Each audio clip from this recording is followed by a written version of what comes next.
जय हिंद स्टूडेंट्स। हम आपको आज सुनीता विलियम्स के अनुभव चैप्टर पढ़ाने जा रहे हैं।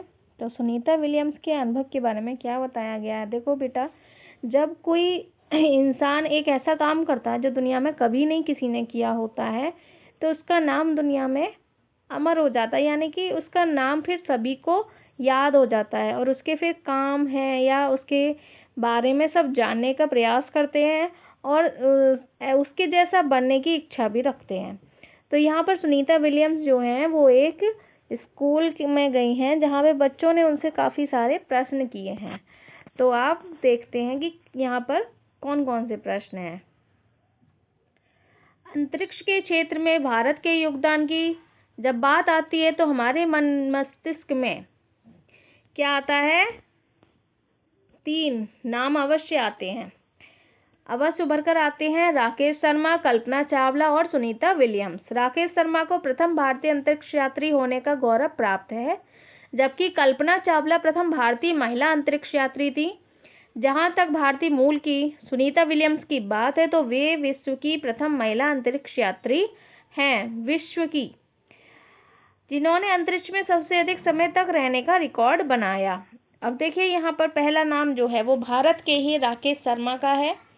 कल्पना चावला दूसरे नंबर पर हैं, जिसमें कि वो कल्पना चावला पहली भारतीय महिला हैं, और ये हैं सुनीता विलियम्स जो विश्व की प्रथम महिला अंतरिक्ष यात्री हैं, जिन्होंने अंतरिक्ष में सबसे अधिक समय तक रहने का रिकॉर्ड बनाया।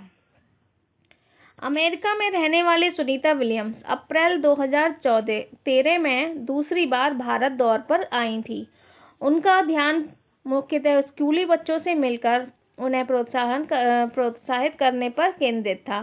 इसी सिलसिले में वे विज्ञान नगरी कोलकाता, नेहरू विज्ञान केंद्र मुंबई और राष्ट्रीय विज्ञान केंद्र नई दिल्ली में आयोजित कार्यक्रमों में स्कूली बच्चों से मिली और उनके साथ अपने अनुभव बांटे। इन कार्यक्रमों में उत्साहित बच्चों ने सुनीता विलियम्स से कुछ प्रश्न पूछे। बच्चों द्वारा पूछे गए कुछ प्रश्नों और सुनीता विलियम्स द्वारा दिए गए उत्तरों का संकलन यहाँ दिया जा रहा है। प्रश्न: क्या आप बचपन से ही एक अंतरिक्ष यात्री बनना चाहती थी? तो पता है आपको कि ये क्या बनना चाहती थी? ये बनना चाहती थी एक जो है जानवरों की डॉक्टर, वो बनना चाहती थी। देखेंगे आप। उत्तर: नहीं, मैंने तो कभी सपने में नहीं सोचा था कि मैं एक अंतरिक्ष यात्री बनूंगी।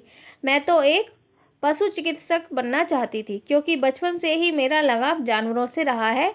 लेकिन जब मैंने अंतरिक्ष विज्ञान का क्षेत्र चुना तब मुझे कई असफलताओं का सामना करना पड़ा। मैंने उन असफलताओं से सबक सीखा और उनसे निपटते हुए आज यहाँ तक पहुँच पाई हूँ। अपनी अंतरिक्ष यात्रा से जुड़ी कई बातों के बारे में बताइए। तो यहाँ पर उन्होंने क्या कहा है कि नहीं, वह अंतरिक्ष यात्री नहीं बनना चाहती थी, यानी कि उन्होंने सोचा भी नहीं था। वो एक पशु चिकित्सक बनना चाहती थी, क्योंकि उन्हें बचपन से ही जानवरों से लगाव था।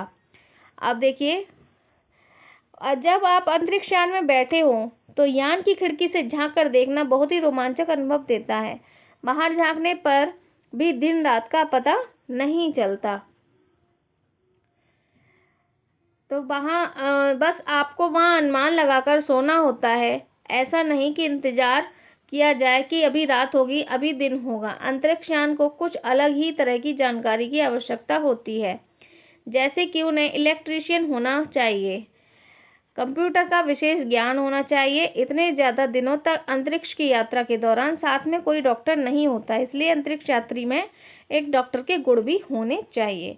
तो यहाँ पर यह क्या पूछा गया है कि जब आप अंतरिक्ष यान में बैठे हों तो यान की खिड़की से झांक कर देखना बहुत ही रोमांचक अनुभव देता है।